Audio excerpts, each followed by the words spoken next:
I've always learned to trust my instincts, because the few times I ignored them, something went very wrong. These are two separate experiences, but they feel connected in a way I still can't fully explain. When I was younger, my mother told me that one of my great-grandmothers was Roma. I never thought much about it growing up, but there have been moments in my life where instinct felt stronger than logic. This was the first. When I was a sophomore in high school, my family was house hunting. One afternoon, we went to see a single-story home sitting alone in a wide-open area. It looked quiet, clean, almost peaceful. The real estate agent mentioned, casually, that the previous owners had died inside the house. Afterward, their 2 Rottweilers were trapped inside with the bodies. The weather that day was perfect. Warm sun, blue skies, a light breeze. But the moment I stepped into the property, something felt wrong. Not fear exactly, more like pressure, like staying there was a mistake.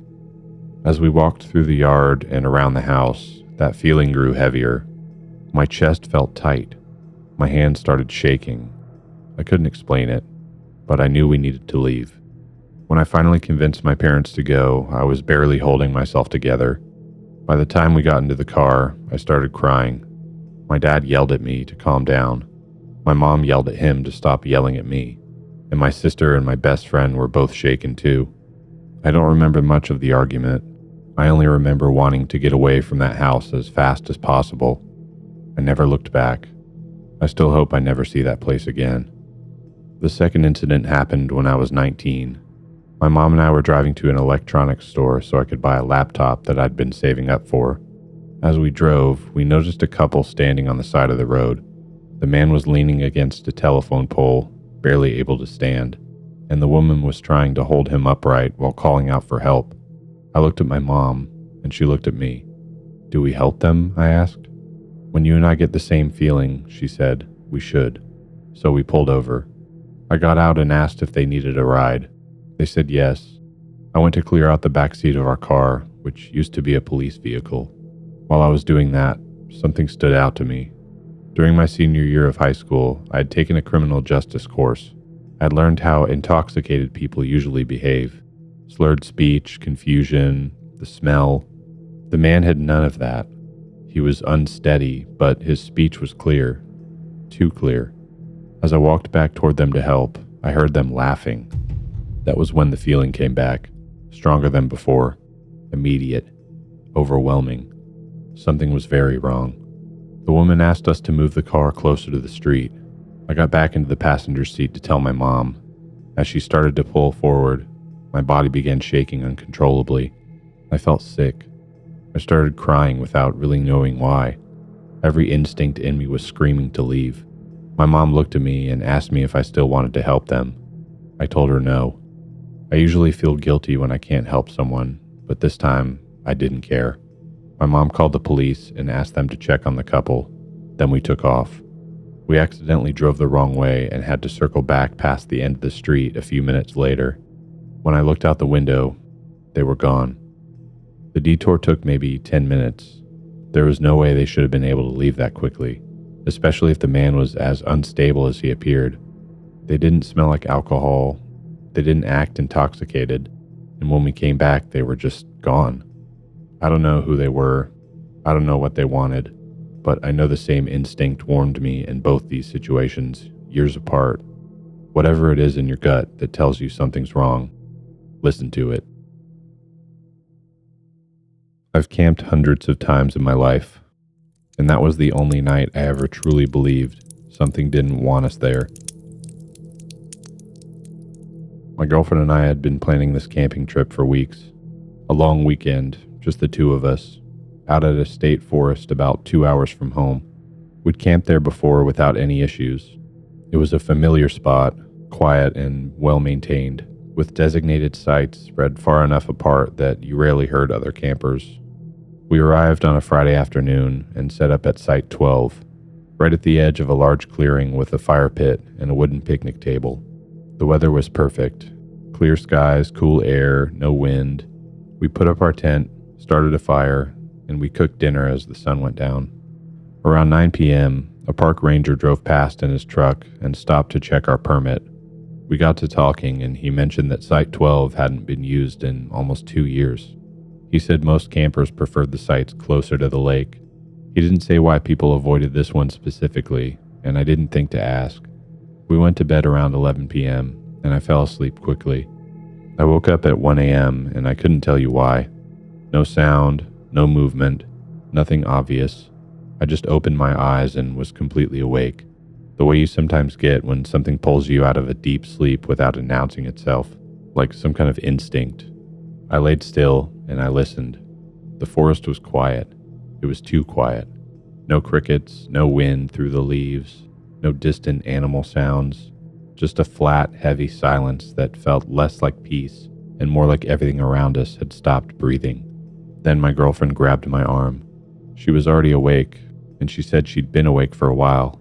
She didn't want to say anything because she didn't want to wake me up or scare me. "Something is outside the tent," she whispered. I listened. At first I heard nothing. Then I heard it. Breathing. Slow and steady. Just outside the tent wall to my left. It was close enough that I could hear the rhythm of it clearly. In and out. Unhurried. Like whatever it was had been standing there for a long time and had no intention of moving. I reached for my flashlight. The breathing continued for maybe 5 minutes. Neither of us moved.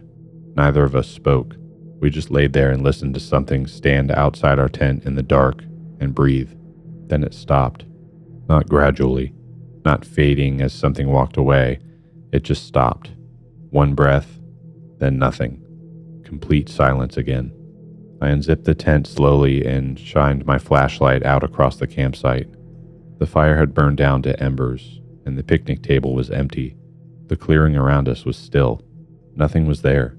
But right outside the tent, in the dirt next to where I'd been sleeping, there were impressions in the ground.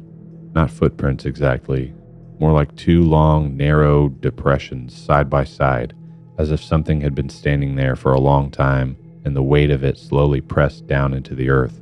I showed my girlfriend. We didn't say much. We just packed up the tent, loaded the car, and drove home in the dark. We didn't talk much on the drive either. When we got home, I looked up the history of that campsite online. I didn't find much. Just one forum post from a hiker from about 3 years back. He described camping on Site 12 and waking in the night to the sound of breathing outside his tent. He said he waited until morning to look outside, and what he found were the same impressions in the dirt that we found. 2 long, narrow depressions, side by side. But he also described something else. Scratch marks on the trees surrounding the campsite, starting about 6 feet off the ground and going up as far as he could see. He went back to the car and drove straight home. He never went back either. I've tried to find the forum post again several times since then. I can never locate it. It's like it was deleted or the site went down or something. What I do know is something stood outside our tent that night for a long time. It was patient and quiet, and whatever impressions it left in the dirt outside wasn't made by anything I can identify. We haven't been back to that campsite. We still go camping, but we always stay close to other people now. We always choose busy sites near the lake. I haven't woken suddenly like that in the middle of the night since, but just in case, I always carry a pistol now. Something was in that forest with us that night, and what we found out days later made it so much worse. My 2 friends and I had been wanting to visit this forest for a while. It wasn't close to where we lived, but we made the trip specifically to check it out. We loved being out in nature, away from everything. We just wanted some fresh air and a quiet place to sit and talk. We got there around 7 p.m., just as it was getting dark. What we didn't realize until we were already inside was that there were no lights inside the forest. No lampposts, no trail markers, nothing. Just the faint glow from the entrance behind us. It was much darker than we expected. My friend had his phone and I had my tablet, so we used the flashlights on those to at least be able to see each other.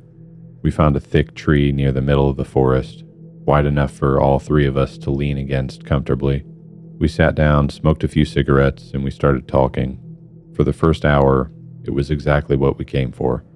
Then we heard it. A sound somewhere in the darkness ahead of us. The best way I can describe it is two rocks smashing together, or one rock being slammed against the ground, over and over again. I told my friends it was probably just a cat climbing a tree, knocking weak branches loose as it went. They seemed to accept that, but the sound didn't stop. It kept going for 3 or 4 minutes straight, and something about the rhythm of it felt wrong. It was too consistent, too intentional. Then it stopped. We sat in silence for a moment and went back to talking. A few minutes passed and things felt normal again. We started talking about the atmosphere of the forest, how cold and windy it had gotten. Then something hit my friend on the head. It was a rock.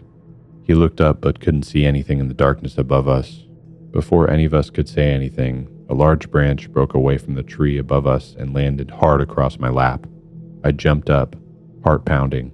Then my friend grabbed my arm. He said he could feel something dripping on the back of his neck. He reached up and touched it. It was wet. The rainy season had been over for 2 months, and it hadn't rained all night. None of us said anything. We just looked at each other in fear. Then we heard it again. That same sound of rock smashing against rock, somewhere in the darkness ahead of us. But this time it was closer than before, and it was getting closer with every strike. We didn't say anything. We all just started running. We made it out of the forest and didn't stop moving until we were well away from the tree line. We went home that night and didn't talk much about what happened. We convinced ourselves it was just an animal or something, or maybe someone else in the forest messing with us. A few days later, one of my friends sent a news post about the same forest. There was a tall tower near the rocky area at the far edge of the forest. We'd seen it from a distance when we were there, but didn't go near it because the ground was uneven and there was a small cliff between us and the structure. In the post, a man who had been passing by the tower described what he found there: a human head. No body, just the head of a man, sitting at the base of the tower. Police searched the surrounding area thoroughly, but found no other remains. The identity of the man was never confirmed. I've thought about that night a lot since. The sounds we heard, the rock that hit my friend's head from somewhere above us, the branch that landed on my lap, the drops of something wet falling from a tree on a dry night. I don't have any answers, and I'm not sure I want them. We never went back to that forest. Neither did anyone we knew. And whatever was moving through those trees that night, getting closer with every sound it made. I'm just grateful we didn't wait around long enough to find out what it was.